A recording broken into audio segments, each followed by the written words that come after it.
Hi guys, in this video I'm going to show you how you can fix this unlicensed Adobe app has been disabled.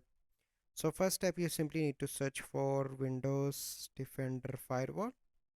So click here and open that, and then you need to click on allow app and app change. So once you are here, you simply need to go into the advanced settings.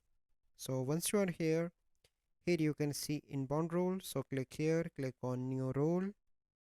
Okay, then you simply need to click on programs, click on browse. So let's suppose you are facing an issue in the Adobe After Effects or maybe in Adobe Premiere Pro. So you simply need to find that app here.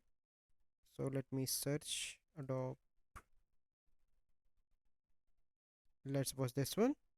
Then you simply need to click on next, click on block the connection, click on next again, select all these, click on next again, name the app and description, and click on finish.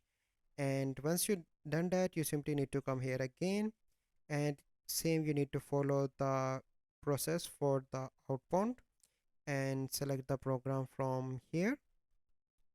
Select here from example that you need to find. So I'm not going to show you the and going to waste the time here to find the program, but the process is similar. Select the program like I select. So let me select this one for example, and this one for example. Next again, block the connection, next again, all these, select name and click on finish, and it will solve your issue. So this is a process. I hope you like this video. Thank you.